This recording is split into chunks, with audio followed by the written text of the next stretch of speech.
Hello everyone, welcome to Basava ITI Manvi. ಇವತ್ತಿನ ಕ್ಲಾಸಲ್ಲಿ ನಾವು ರೆಸಿಸ್ಟರ್ಸ್ ಬಗ್ಗೆ ತಿಳಿಯೋಣ. ಸೊ ರೆಸಿಸ್ಟರ್ಸ್ ಬಗ್ಗೆ ತಿಳಿಯೋದಕ್ಕಿಂತ ಮುಂಚೆ ಒಂದು ಸ್ವಲ್ಪ ಅದರ ಬೇಸಿಕ್ಸ್ ಅನ್ನ ತಿಳಿಯೋಣ. ಸೊ ನಮಗೆ ಗೊತ್ತಿದ್ದ ಹಾಗೆ ಬೇಸಿಕ್ ಎಲೆಕ್ಟ್ರಾನಿಕ್ ಕಾಂಪೊನೆಂಟ್ಸ್ ಏನೇನಿದಾವೆ ಅವನ್ನೆಲ್ಲ 2 ಪಾರ್ಟ್ಸ್ ಆಗಿ ಡಿವೈಡ್ ಮಾಡಿದ್ದಾರೆ. ಸೊ ಅದು ಬಂದು active components and passive components. So active components ಅಂದ್ರೆ ಏನು, ಪ್ಯಾಸಿವ್ ಕಾಂಪೊನೆಂಟ್ಸ್ ಅಂದ್ರೆ ಏನು ಅನ್ನೋದನ್ನ ಒಂದು ಸಣ್ಣ ಎಕ್ಸಾಂಪಲ್ ಕೊಟ್ಟು ಎಕ್ಸ್ಪ್ಲೇನ್ ಮಾಡ್ತೀನಿ, so that you will be very clear about them. First ಬಂದು ಆಕ್ಟಿವ್ ಕಾಂಪೊನೆಂಟ್ಸ್. ಸೊ ಯಾವ ಕಾಂಪೊನೆಂಟ್ಸಿಗಾದ್ರೆ ಎಕ್ಸ್ಟರ್ನಲ್ ಸೋರ್ಸ್ ಬೇಕಾಗುತ್ತೆ, ತಾವು ವರ್ಕ್ ಆಗೋದಕ್ಕೆ, ತಾವು ಕೆಲಸ ಮಾಡೋದಕ್ಕೆ ಅಥವಾ ಆನ್ ಸ್ಟೇಟಿಗೆ ಹೋಗೋದಕ್ಕೆ ಎಕ್ಸ್ಟರ್ನಲ್ ಸೋರ್ಸ್ ಬೇಕಾಗುತ್ತೆ, ಆ ಒಂದು ಕಾಂಪೊನೆಂಟ್ಸ್ನ ನಾವು ಆಕ್ಟಿವ್ ಕಾಂಪೊನೆಂಟ್ಸ್ ಅಂತ ಹೇಳ್ತೀವಿ. ಫಾರ್ ಎಕ್ಸಾಂಪಲ್ ಡಯೋಡ್ಸ್, ಟ್ರಾನ್ಸಿಸ್ಟರ್ಸ್ ಮತ್ತೆ SCRs ಇವನ್ನೆಲ್ಲ ನಾವು ಆಕ್ಟಿವ್ ಕಾಂಪೊನೆಂಟ್ಸ್ ಅಂತ ಹೇಳ್ಬೋದು. ಯಾಕೆ ಅನ್ನೋದು ಎಕ್ಸ್ಪ್ಲೇನ್ ಮಾಡ್ತೀನಿ ನೋಡ್ರಿ. ಸೊ ಒಂದು ಡಯೋಡ್ ಅನ್ನ ನಾವು it needs a external source. ನಮಗೆ ಎಕ್ಸ್ಟರ್ನಲ್ ಆಗಿ ಇಷ್ಟು ವೋಲ್ಟೇಜ್ ಕೊಟ್ರೇನೆ ವರ್ಕ್ ಆಗುತ್ತೆ ಅನ್ನೋದಿರುತ್ತೆ. ಫಾರ್ ಎಕ್ಸಾಂಪಲ್ ಒಂದು ಡಯೋಡ್ ಅನ್ನು ನಾವು ಒಂದು ಸರ್ಕ್ಯೂಟ್ ಅಲ್ಲಿ ಕನೆಕ್ಟ್ ಮಾಡಿದ್ದವಾಗ ಅದಕ್ಕೆ ತನ್ನದೇ ಆದಂತಹ ಒಂದು ಬ್ರೇಕ್ ಡೌನ್ ವೋಲ್ಟೇಜ್ ಆಗೋ ತನಕನೂ ವರ್ಕ್ ಆಗ್ಲಿಕ್ಕಿಲ್ಲ. So that will be 0.3 volts. So in case of germanium and in case of silicon material ಇಂದ ಮಾಡಿರುವಂತಹ ಡಯೋಡ್ 0.7 volts ತನಕನೂ ಅದು ಆನ್ ಆಗೋದಿಲ್ಲ ಡಯೋಡ್. ಸೊ ಈ ರೀತಿ ತಾವು ವರ್ಕ್ ಆಗೋದಕ್ಕೆ ಎಕ್ಸ್ಟರ್ನಲ್ ಸೋರ್ಸ್ ಇಂದ ಬರುವಂತಹ ಕರೆಂಟ್ ಅನ್ನ ಯೂಸ್ ಮಾಡ್ಕೊಳ್ಳುವಂತಹ ಕಾಂಪೊನೆಂಟ್ ಗಳನ್ನ ನಾವು ಆಕ್ಟಿವ್ ಕಾಂಪೊನೆಂಟ್ಸ್ ಅಂತ ಕರಿತೀವಿ. ಅಂಡ್ ಪ್ಯಾಸಿವ್ ಕಾಂಪೊನೆಂಟ್ಸ್ ಅಂದ್ರೆ ಏನು? So those components which do not require external source. External source ಯಾವುದಕ್ಕಾದ್ರೂ ತಾವು ವರ್ಕ್ ಮಾಡೋದಕ್ಕೆ ಎಕ್ಸ್ಟರ್ನಲ್ ಸೋರ್ಸ್ ಬೇಕಾಗಿಲ್ಲ ಅಂತಹವನ್ನ ನಾವು ಪ್ಯಾಸಿವ್ ಕಾಂಪೊನೆಂಟ್ಸ್ ಅಂತ ಹೇಳ್ತೀವಿ. ಈ ಒಂದು ಕಾಂಪೊನೆಂಟ್ಸ್ ಏನಂದ್ರೆ ತಮ್ಮ ಇರೋ ಒಂದು ಕರೆಂಟ್ ಅನ್ನೇ ತಮ್ಮಲ್ಲಿ ಸ್ಟೋರ್ ಮಾಡ್ಕೊಂತವೆ ಅಥವಾ ತಡೆ ಹಿಡಿತವೆ ಅಥವಾ ಇಷ್ಟ ಅಮೌಂಟ್ ಆಫ್ ಕರೆಂಟ್ ಅನ್ನೇ ಫ್ಲೋ ಆಗಕ್ಕೆ ಬಿಡ್ತವೆ. ಈ ರೀತಿ ಒಂದು ಕಾಂಪೊನೆಂಟ್ ಗಳನ್ನ ಇರೋ ಕರೆಂಟ್ ಅಲ್ಲಿನೇ ಅವು ಮಾಡ್ತವೆ. ಎಕ್ಸ್ಟರ್ನಲ್ ಅವು ವರ್ಕ್ ಆಗೋದಕ್ಕೆ ಬೇರೆ ಒಂದು ಬೇಕಾಗಿಲ್ಲ, ಬೇರೆ ಒಂದು ಎಕ್ಸ್ಟರ್ನಲ್ ಸೋರ್ಸ್ ಯಾವುದು ಬೇಕಾಗಿಲ್ಲ. ಅಂತಹ ಒಂದು ಕಾಂಪೊನೆಂಟ್ ಗಳನ್ನ ಪ್ಯಾಸಿವ್ ಕಾಂಪೊನೆಂಟ್ಸ್ ಅಂತ ಕರಿತೀವಿ. ಎಕ್ಸಾಂಪಲ್ಸ್ ರೆಸಿಸ್ಟರ್ಸ್, ಕೆಪಾಸಿಟರ್ಸ್ ಹಾಗೂ ಇಂಡಕ್ಟರ್ಸ್. ಸೊ ಹೇಗೆ ಇದು? ಸೊ ಪ್ಯಾಸಿವ್ ಕಾಂಪೊನೆಂಟ್ಸ್ ಯಾವುದೇ ತರದ್ದು ಎಕ್ಸ್ಟರ್ನಲ್ ಸೋರ್ಸ್ ಬೇಕಾಗ್ದೇನೆ, ಎಕ್ಸ್ಟರ್ನಲ್ ಸೋರ್ಸ್ ಇರದೇ ಇದ್ರೂ ಅವು ವರ್ಕ್ ಆಗ್ತವೆ. ಏನ್ ಸರ್ಕ್ಯೂಟ್ ಕರೆಂಟ್ ಏನಿರುತ್ತೆ ಅದರಲ್ಲೇ ವರ್ಕ್ ಆಗ್ತವೆ. ಸೊ ಡಯೋಡಿಗೆ ನಮಗೆ ಯಾವ ರೀತಿ 0.3 volts ಅಥವಾ 0.7 volts ಬೇಕಾಗತ್ತೆ, ಆ ರೀತಿ ನಮ್ಮ ರೆಸಿಸ್ಟರ್ಗೆ ಬೇಕಾಗಿಲ್ಲ. ನಾವು ಯಾವಾಗಾದ್ರೆ ಆ ರೆಸಿಸ್ಟರ್ನ ಒಂದು ಸರ್ಕ್ಯೂಟ್ ಅಲ್ಲಿ ಕನೆಕ್ಟ್ ಮಾಡಿ ಆ ಸರ್ಕ್ಯೂಟ್ಗೆ ಸಪ್ಲೈ ವೋಲ್ಟೇಜ್ ಕೊಡ್ತೀವಿ, ಆಟೋಮೆಟಿಕ್ ಆಗಿ ಅದು ವರ್ಕ್ ಆಗ್ಲಿಕ್ಕೆ ಸ್ಟಾರ್ಟ್ ಆಗತ್ತೆ. ಸೊ ನೆಕ್ಸ್ಟ್ ಇದು ಒಂದು basic explanation about passive and active and passive components. So ಈ ರೀತಿ ನಾವು ಡಿಫ್ರೆನ್ಶಿಯೇಟ್ ಮಾಡ್ಬೋದು. Capacitors, inductors and resistors are passive components. Transistors, SCRs and MOSFETs ಅಥವಾ FETs ಇವೆಲ್ಲಾನು ಆಕ್ಟಿವ್ ಕಾಂಪೊನೆಂಟ್ಸ್ ಅಲ್ಲಿ ಬರ್ತವೆ. ಸೊ ನೆಕ್ಸ್ಟ್ ಪ್ಯಾಸಿವ್ ಕಾಂಪೊನೆಂಟ್ಸ್ ಅಲ್ಲಿ ಫಸ್ಟ್ ಟಾಪಿಕ್ ಬಂದು resistors. So what is resistor? ಇದು ಒಂದು ಎಲೆಕ್ಟ್ರಿಕಲ್ ಕಾಂಪೊನೆಂಟ್ ಅಂತ ಹೇಳ್ಬೋದು. ಯಾವುದಾದ್ರೆ ಫ್ಲೋ ಆಫ್ ಎಲೆಕ್ಟ್ರಿಕ್ ಕರೆಂಟ್ ಅನ್ನ ರೆಗ್ಯುಲೇಟ್ ಮಾಡುತ್ತೆ. And it is also used ಒಂದು ಸ್ಪೆಸಿಫಿಕ್ ವೋಲ್ಟೇಜ್ ನ ಔಟ್ಪುಟ್ ಆಗಿ ಕೊಡೋದಕ್ಕೂ ಈ ಒಂದು ರೆಸಿಸ್ಟರ್ ಗಳನ್ನ ಯೂಸ್ ಮಾಡ್ಬೋದು. ಅಥವಾ ಏನು ಆಕ್ಟಿವ್ ಕಾಂಪೊನೆಂಟ್ ಆಕ್ಟಿವ್ ಡಿವೈಸ್ ಅಂತ ಅಥವಾ ಆಕ್ಟಿವ್ ಕಾಂಪೊನೆಂಟ್ ಅಂತ ಹೇಳ್ತೀವಿ ಟ್ರಾನ್ಸಿಸ್ಟರ್ಗೆ, ಆ ಒಂದು ಟ್ರಾನ್ಸಿಸ್ಟರ್ಗೆ ಸ್ಪೆಸಿಫಿಕ್ ವೋಲ್ಟೇಜ್ ಅನ್ನ ಸಪ್ಲೈ ಮಾಡೋದಕ್ಕೂ ಈ ಒಂದು ರೆಸಿಸ್ಟರ್ ಗಳನ್ನ ಬಳಕೆ ಮಾಡಬಹುದು. ಸೊ ಅದರ ಯೂನಿಟ್ ಬಂದು ಓಮ್ ಅಂಡ್ ಅದರ ಸಿಂಬಲ್ ಬಂದು ಈ ರೀತಿ ಇರುತ್ತೆ. resistor symbol. So resistors used in electronic equipments are classified as under on the basis of their construction. ಅವ್ರನ್ನ ಯಾವ ರೀತಿ ಕನ್ಸ್ಟ್ರಕ್ಟ್ ಮಾಡ್ತಾರೆ ಅದ್ರ ಮೇಲೆ ಡಿಪೆಂಡ್ ಆಗಿ ರೆಸಿಸ್ಟರ್ಸ್ನ ನಾವು ಇಷ್ಟೆಲ್ಲ ಟೈಪ್ಸ್ ಆಗಿ ಕ್ಲಾಸಿಫೈ ಮಾಡ್ಬೋದು. First one carbon type, wire wound, blast, PTC, NTC, ವ್ಯಾರಿಸ್ಟರ್, LDR, etcetera. So ಇವಾಗ ಕೆಲವೊಂದು ಬೇಸಿಕ್ ಟೈಪ್ಸ್ ಆಫ್ ರೆಸಿಸ್ಟರ್ಸ್ ಅನ್ನ ನೋಡೋಣ. So basic types of resistor ಅಲ್ಲಿ ಫಸ್ಟ್ ಒನ್ ಬಂದು ಕಾರ್ಬನ್ ರೆಸಿಸ್ಟರ್. ಸೊ ಈ ಒಂದು ಕಾರ್ಬನ್ ರೆಸಿಸ್ಟರ್ಗಳನ್ನ ಕಾರ್ಬನ್ ಅನ್ನ ಯೂಸ್ ಮಾಡಿ ತಯಾರು ಮಾಡ್ತಾರೆ, which is non metallic and ideal material. ತುಂಬಾ ಐಡಿಯಲ್ ಮೆಟೀರಿಯಲ್ ಆಗಿರುತ್ತೆ ಅಂಡ್ ಫ್ಲೋ ಆಫ್ ಕರೆಂಟ್ ನ ಈಸಿಯಾಗಿ ಜಲ್ದಿ ಪಾಸ್ ಮಾಡುತ್ತೆ. So resistors made with carbon ಅಥವಾ ಗ್ರಾಫೈಟ್ ಅಂತ ಮಾಡಿರುವಂತಹ ರೆಸಿಸ್ಟರ್ಗಳನ್ನು ನಾವು ಕಾರ್ಬನ್ ರೆಸಿಸ್ಟರ್ಸ್ ಅಂತ ಕರಿತೀವಿ. ಸೊ ಇದರಲ್ಲಿ there are many other types. So first one ಬಂದು ಕಾರ್ಬನ್ ಕಂಪೋಸಿಷನ್ ರೆಸಿಸ್ಟರ್ ಅಂತ ಹೇಳ್ತೀವಿ.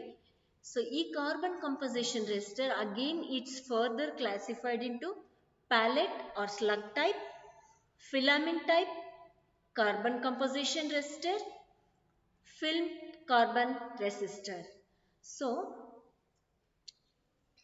ಈ ಒಂದು film carbon composition resistor ಅಲ್ಲಿ ಫಸ್ಟ್ ಟೈಪ್ ಬಂದು pallet or slug type. So ಈ ಒಂದು ಟೈಪ್ ಅನ್ನ ಬ್ಲ್ಯಾಕ್ ಕಾರ್ಬನ್ ಅಥವಾ ಗ್ರಾಫೈಟ್ ಪೌಡರ್ ಇಂದ ಒಂದು ಸ್ಮಾಲ್ ಸಿಲಿಂಡ್ರಿಕಲ್ ಪೀಸಸ್ ಅಲ್ಲಿ ಮೌಲ್ಡ್ ಮಾಡಿ ತಯಾರು ಮಾಡ್ತಾರೆ ಅಂಡ್ ಅದ್ರ ಮೇಲ್ಗಡೆ ರಿಸೈನ್ ಬೈಂಡರ್ ಮಾಡ್ತಾರೆ. ಚೆನ್ನಾಗಿ ಒಂದು ಬೈಂಡಿಂಗ್ ಮಾಡಿ ರಿಸೈನ್ ಮೆಟೀರಿಯಲ್ ಇಂದ ಆ ಮೌಲ್ಡಿಂಗ್ ಪ್ರಾಸೆಸ್ ಆಗೋಕ್ಕಿಂತ ಮುಂಚೆನೆ ಎರಡು ಟಿನ್ಡ್ ಕಾಪರ್ ವೈರ್ಸ್ ಅನ್ನ ಜಾಯಿನ್ ಮಾಡ್ತಾರೆ. ಸೊ ಆಮೇಲೆ ಅದನ್ನ ಪ್ರೊಟೆಕ್ಟಿವ್ ಶೀಲ್ಡ್ ಅಲ್ಲಿ ಕೋಟಿಂಗ್ ಮಾಡಿ ಹೀಟ್ ಟ್ರೀಟ್ಮೆಂಟ್ ಕೊಡ್ತಾರೆ. ಸೊ ಇವಾಗ ಅದು it is ready for use. Next is filament type carbon composition resistor. ಇದನ್ನ ಬಂದು ನಾವು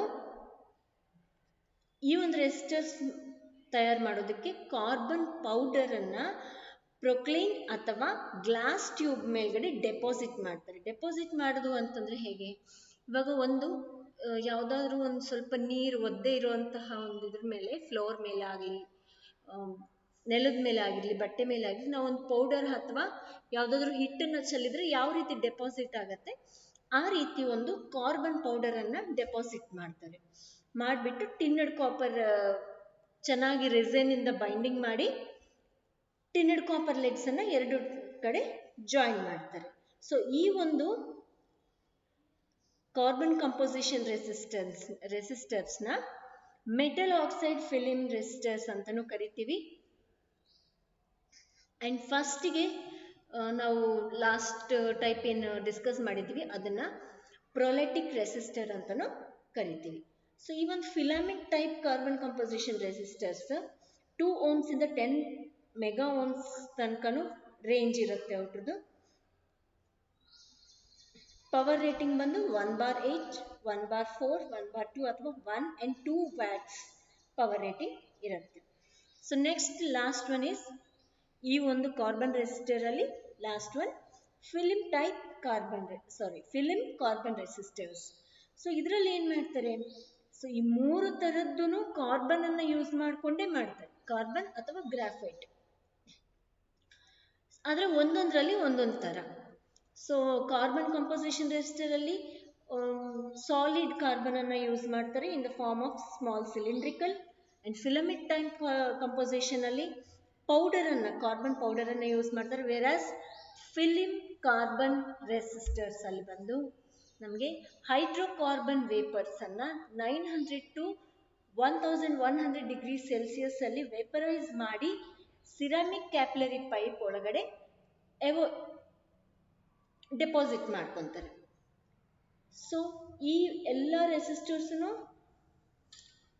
ಸ್ಮಾಲ್ ವ್ಯಾಲ್ಯೂಸ್ನು ಮಾಡ್ಬೋದು. ಈ ರೀತಿ ವೇಪರೈಸೇಷನ್ ಇಂದ ಮಾಡಿರುವಂತಹದ್ದು ತುಂಬಾ ಕಡಿಮೆ ವ್ಯಾಲ್ಯೂ ರೆಸಿಸ್ಟರ್ಸನ್ನು ತಯಾರು ಮಾಡ್ಬೋದು. ಅಂಡ್ ಇದೇ ತರ ಡೆಪಾಸಿಟಿಂಗ್ ಮೆಟಲ್ ಆಕ್ಸೈಡ್ ಅಥವಾ ಪೆಲಾಡಿಯಂ, ನಿಕಲ್, ಕ್ರೋಮಿಯಂ ಅನ್ನೋ ಮೆಟಲ್ಸ್ ಈ ರೀತಿ ವೇಪರೈಸ್ ಮಾಡಿ ಬರೀ ಕಾರ್ಬನ್ ಇಂದಾನೇ ಅಲ್ಲದೆ ಈ ಮೆಟಲ್ಸ್ ಇಂದ ಎಲ್ಲ ಮೆಟಲ್ಸ್ ಇಂದಾನು ಈ ಒಂದು ರೆಸಿಸ್ಟರ್ ಗಳನ್ನ ತಯಾರು ಮಾಡಬಹುದು. ಸೊ ಟಿನ್ಡ್ ಕಾಪರ್ ಅಥವಾ ಸಿಲ್ವರ್ ವೈರ್ಸ್ ಅನ್ನ ಲೆಡ್ಸ್ ಆಗಿ ಯೂಸ್ ಮಾಡ್ತಾರೆ ಈ ರೆಸಿಸ್ಟರ್ ಅಲ್ಲಿ. ಸೊ ನಮ್ಗೆ ಗೊತ್ತಿದ್ದ ಹಾಗೆ ಈ ಒಂದು ರೆಸಿಸ್ಟರ್ಸ್, ಫಿಲಿಂ ಕಾರ್ಬನ್ ರೆಸಿಸ್ಟರ್ಸ್ ಏನಿದಾವೆ 1 ಓಮ್ ಇಂದ ಹಿಡಿದು 20 ಮೆಗಾ ಓಮ್ಸ್ ರೇಂಜ್ ಅಲ್ಲಿ ಮಾಡಬಹುದು.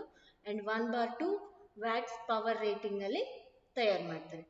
ಸೊ ಕಾರ್ಬನ್ ಅನ್ನೋದು ಏನಂದ್ರೆ ಒಂದು ಬೇಸಿಕ್ ಮೆಟೀರಿಯಲ್, ಕ್ಲೈಮೇಟಿಗೆ ತಕ್ಕಂತೆ ಚೇಂಜಸ್ ಆಗ್ತಾ ಇರುತ್ತೆ. ಅದರಿಂದ ಈ ಕಾರ್ಬನ್ ಮೆಟೀರಿಯಲ್ ಇಂದ ತಯಾರು ಮಾಡಿರುವಂತಹ ರೆಸಿಸ್ಟರ್ಸ್ಗೆ ಕೆಲವೊಂದು ಅಡ್ವಾಂಟೇಜಸ್ ಮತ್ತೆ ಹಾಗೂ ಡಿಸ್ಅಡ್ವಾಂಟೇಜಸ್ನು ಇದಾವೆ. ಏನು ಮೆರಿಟ್ಸ್ ಮತ್ತೆ ಡಿಮೆರಿಟ್ಸ್ ಅನ್ನ ನೋಡೋಣ. ಫಸ್ಟ್ ಒನ್ ಬಂದು ಸೈಜ್ ತುಂಬಾ ಸ್ಮಾಲ್ ಮಾಡಬಹುದು.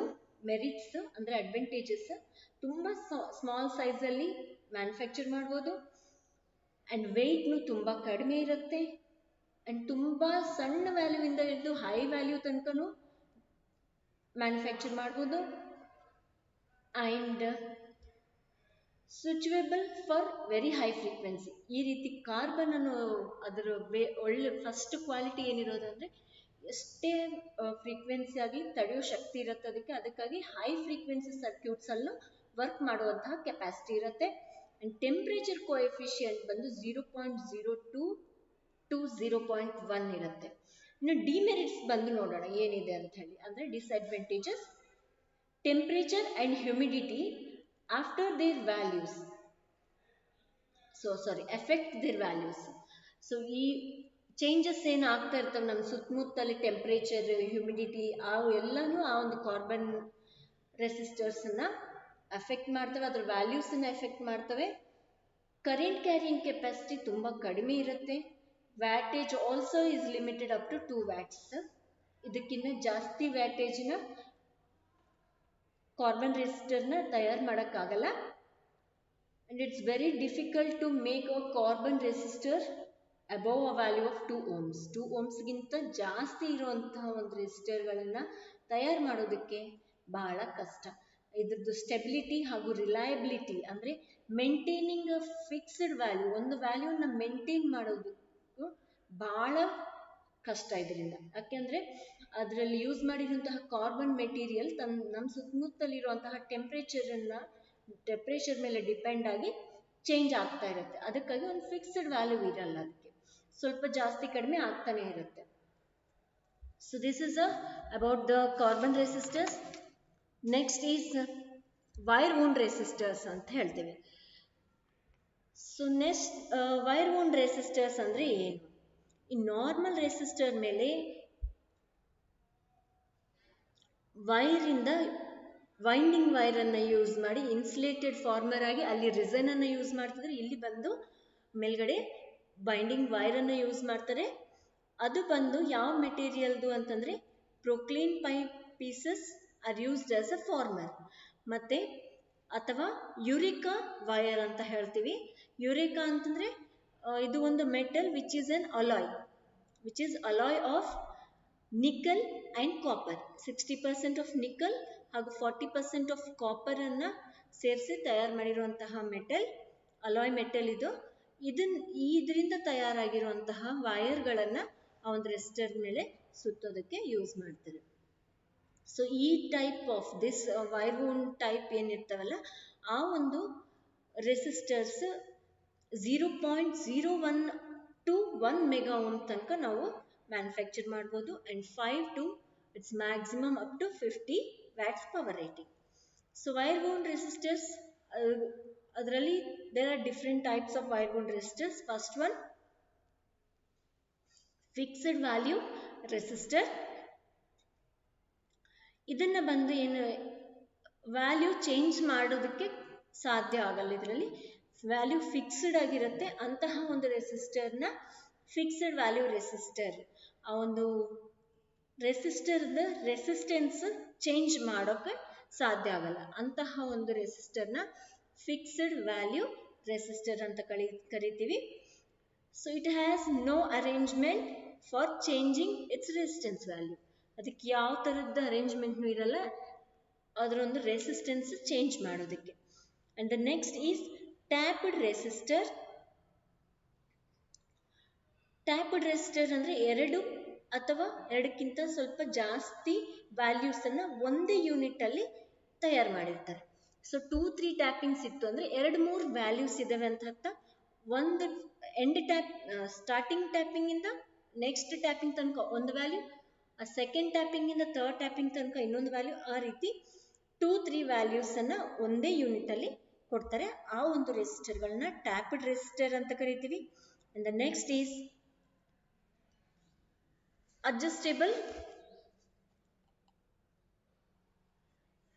adjustable resistor. So as you can see here, ಇದು ಒಂದು adjustable resistor ಅಂತ ಹೇಳ್ತೀವಿ. ಸೊ adjustable resistor ಅಂತಂದ್ರೆ different types of values ಅನ್ನ, ಸೊ for example 1 ohm ಇಂದ ಹಿಡಿದು 10 ohms ತನಕ ವ್ಯಾಲ್ಯೂ ಒಂದು adjustable resistor ನ ತಯಾರು ಮಾಡ್ತಾರೆ. ಅಷ್ಟು ವ್ಯಾಲ್ಯೂಗಳಲ್ಲಿ ನಾವು ಯಾವ ವ್ಯಾಲ್ಯೂ ಬೇಕಾದ್ರೂ ಅಡ್ಜಸ್ಟ್ ಮಾಡ್ಕೋಬಹುದು. So this type of resistors ನಾವು ಅಡ್ಜಸ್ಟೇಬಲ್ ರೆಸಿಸ್ಟರ್ಸ್ ಅಂತ ಹೇಳ್ತೀವಿ. ಈ ಒಂದು ರೆಸಿಸ್ಟರ್ಗಳು ಬಂದು ಮೇನ್ಸ್ ಆಪರೇಟೆಡ್ ವಾಲ್ವ್ ರಿಸೀವರ್ಗಳೇನಿರ್ತವೆ ಆ ಒಂದು ಮೇನ್ಸ್ ಆಪರೇಟೆಡ್ ವಾಲ್ವ್ ರಿಸೀವರ್ಗಳಲ್ಲಿ ಯೂಸ್ ಮಾಡ್ತೀವಿ. ಅದಕ್ಕಾಗಿ ಈ ರೆಸಿಸ್ಟರ್ಗಳನ್ನ ಮೇನ್ಸ್ ರೆಸಿಸ್ಟರ್ ಅಂತಾನೂ ಕರಿತೀವಿ. ಸೊ 15,000 ohms ಇಂದ ಹಿಡಿದು 1000 ohms ತನಕ ರೇಂಜ್ ಇದೆ ಅಂತಂದ್ರೆ ಅದಿಷ್ಟರೊಳಗಡೆ ನಾವು ಯಾವ ವ್ಯಾಲ್ಯೂ ಬೇಕಾದ್ರೆ ಆ ವ್ಯಾಲ್ಯೂವನ್ನ ಸೆಟ್ ಮಾಡ್ಕೋಬಹುದು. And the next is rheostat. Wire ವುಂಡ್ resistors ಅಲ್ಲಿ ಲಾಸ್ಟ್ ಒನ್ ರಿಯೋಸ್ಟಾಟ್ ಅಂತ ಹೇಳ್ತೀವಿ.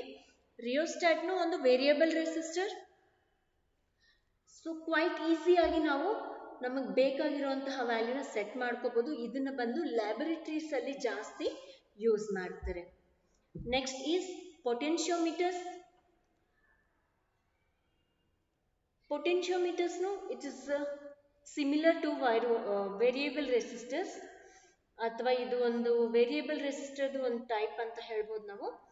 ಈ ಒಂದು ರೆಸಿಸ್ಟರ್ ಬಂದು ಎಲ್ಲಿ ಯೂಸ್ ಮಾಡ್ತೀವಿ ಅಂದ್ರೆ volume controls and tone control in radio receivers. So ಹಳೆ ಕಾಲದ ರೇಡಿಯೋಗಳಲ್ಲಿ ಅಥವಾ ಟಿವಿ ರಿಸೀವರ್ಗಳಲ್ಲಿ ಟಿವಿಯಲ್ಲಿ ನಮಗೆ ವಾಲ್ಯೂಮ್ ಚೇಂಜ್ ಮಾಡೋದಕ್ಕೆ, ಚಾನಲ್ಸ್ ಚೇಂಜ್ ಮಾಡೋದಕ್ಕೆ ನಾಬ್ ಟೈಪ್ ರೊಟೇಟಿಂಗ್ ಕೊಡ್ತಿದ್ರು. ಆ ರೀತಿವೆಲ್ಲ ಏನಂತ ಹೇಳ್ತೀವಿ ಪೊಟೆನ್ಶಿಯೋಮೀಟರ್ಸ್ ಅಂತ ಹೇಳ್ತೀವಿ. ಸೊ ಈ ಒಂದು ಪೊಟೆನ್ಶಿಯೋಮೀಟರ್ಸ್ದು ದೇರ್ ಆರ್ 2 ಟೈಪ್ಸ್ ಆಫ್ ಪೊಟೆನ್ಶಿಯೋಮೀಟರ್ಸ್. ಒಂದು ಬಂದು ಲೀನಿಯರ್ ಪೊಟೆನ್ಶಿಯೋಮೀಟರ್ ಅಂತ ಹೇಳ್ತೀವಿ. ಈ ಒಂದು ಲೀನಿಯರ್ ಪೊಟೆನ್ಶಿಯೋಮೀಟರ್ ಅಂದ್ರೆ ವೇರಿಯೇಷನ್, ಆ ಒಂದು ಪೊಟೆನ್ಶಿಯೋಮೀಟರ್ನ ರೆಸಿಸ್ಟೆನ್ಸ್ ವ್ಯಾಲ್ಯೂ ಯಾವ ರೀತಿ ಚೇಂಜ್ ಆಗ್ತಾ ಇರುತ್ತೆ ಅಂದ್ರೆ in proportional to the angle rotated. ನಾವು ಯಾವ ಆಂಗಲ್ ಅಲ್ಲಿ ರೊಟೇಟ್ ಮಾಡ್ತಾ ಇರ್ತೀವಿ ಅದಕ್ಕೆ ಪ್ರೊಪೋರ್ಷನಲ್ ಆಗಿ ಕರೆಕ್ಟ್ ಆಗಿ ವಾಲ್ಯೂಮ್ ಅಥವಾ ಚಾನಲ್ಸ್ ಇನ್ಕ್ರೀಸ್ ಆಗೋದು ಡಿಕ್ರೀಸ್ ಆಗೋದು ಆಗ್ತಾ ಇರುತ್ತೆ. ನಾವು ಇನ್ಕ್ರೀಸಿಂಗ್ ಕ್ಲಾಕ್ ವೈಸ್ ಮಾಡಿದ್ರೆ ಇನ್ಕ್ರೀಸ್ ಆಗ್ತಾ ಬರುತ್ತೆ, ಆಂಟಿ ಕ್ಲಾಕ್ ವೈಸ್ ಮಾಡಿದ್ರೆ ಕಡಿಮೆ ಆಗ್ಕೊಂತ ಬರುತ್ತೆ. ಸೊ ಇನ್ ಪ್ರೊಪೋರ್ಷನಲ್ ಆಗಿ ನಾವು ಯಾವ ಥರ ಆಂಗಲ್ ರೊಟೇಟ್ ಮಾಡ್ತೀವಿ ಆ ಥರ ಪ್ರೊಪೋರ್ಷನಲ್ ಆಗಿ ಚೇಂಜ್ ಆಗ್ತಾ ಇರುತ್ತೆ. Logarithmic potentiometer next is. So ಇದನ್ನ ಒಂದು ರೇಡಿಯೋ ರಿಸೀವರ್ ಅಥವಾ audio amplifiers AF signal strength ಅನ್ನ ಇನ್ಕ್ರೀಸ್ ಮಾಡೋದಕ್ಕೆ 10 times 100 times ಅಥವಾ 1000 times ಔಟ್ಪುಟ್ ಅನ್ನ ಇನ್ಕ್ರೀಸ್ ಮಾಡೋದಕ್ಕೆ ಈ ಒಂದು ಲಾಗರಿಥಮಿಕ್ ಪೊಟೆನ್ಶಿಯೋಮೀಟರ್ಸ್ ಅನ್ನ ಯೂಸ್ ಮಾಡ್ತಾರೆ. ಬಿಕಾಸ್ ಆಫ್ ದಿಸ್ ರೀಸನ್, ಇದೇ ಒಂದು ಕಾರಣಕ್ಕೆ the measurement of sound intensity ಏನು ಮೆಜರ್ಮೆಂಟ್ ಇದೆ ಅದು ಲಾಗರಿಥಮಿಕ್ ಯೂನಿಟ್ ಅನ್ನ ತಗೊಂಡಿದ್ದಾರೆ, ಡೆಸಿಬಲ್ಸ್ ಅಂತ ಹೇಳಿ. So these are all the. And ಇನ್ನೊಂದಿದೆ ಪ್ರೀಸೆಟ್ ಅಂತ ಇದೆ. ಈ ಒಂದು ಪೊಟೆನ್ಶಿಯೋಮೀಟರ್ ಅಲ್ಲಿ ವೆರಿ ಸ್ಮಾಲ್ ಸೈಜ್ ಆಗಿರ್ತವೆ. ಈ ಒಂದು ಪೊಟೆನ್ಶಿಯೋಮೀಟರ್ಗಳು PCB ಇಂದ ಮೌಂಟೆಡ್ ಆಗಿರ್ತವೆ. ಅಂಡ್ ಓಮಿಕ್ ವ್ಯಾಲ್ಯೂ ಬಂದು ಅಡ್ಜಸ್ಟೇಬಲ್ ಆಗಿರುತ್ತೆ. ಪಾಟ್ ಅಂತಲೂ ಕರಿತೀವಿ ಇವನ್ನ. ಸೊ ಟಿವಿ ರಿಸೀವರ್ಸ್ ಅಲ್ಲಿ ಎಕ್ಸ್ಟೆನ್ಸಿವ್ಲಿ ಯೂಸ್ಡ್ ಇನ್ ಟಿವಿ ರಿಸೀವರ್ಗಳಲ್ಲಿ ಯೂಸ್ ಮಾಡುವಂಥವು ಇವು. ಇದ್ರ ಪ್ರೀಸೆಟ್ ಅಲ್ಲಿನೂ ಲೀನಿಯರ್ನು ಇರುತ್ತೆ ಹಾಗೂ ಲಾಗರಿಥಮಿಕ್ ಎರಡು ಟೈಪ್ಗಳಲ್ಲಿ ಪ್ರೀಸೆಟ್ ಅನ್ನ ಅಥವಾ ಪಾಟ್ ಅನ್ನ ಮ್ಯಾನುಫ್ಯಾಕ್ಚರ್ ಮಾಡ್ತಾರೆ. So these are all the different types. And PTC, next is PTC, positive temperature coefficient ಅಂತ ಹೇಳ್ತೀವಿ. And next one is NTC, negative temperature coefficient ಅಂತ ಹೇಳ್ತೀವಿ. LDR ಅಂದ್ರೆ ಲೈಟ್ ಡಿಪೆಂಡೆಂಟ್ ರೆಸಿಸ್ಟರ್ ಅಂತ ಹೇಳ್ತೀವಿ. ಸೊ ಲೈಟ್ ಹೇಗಿರುತ್ತೆ ಅದಕ್ಕೆ ತಕ್ಕಂತೆ ಇದರ ರೆಸಿಸ್ಟೆನ್ಸ್ ಇನ್ಕ್ರೀಸ್ ಅಥವಾ ಡಿಕ್ರೀಸ್ ಆಗ್ಕೊಂತ ಇರುತ್ತೆ.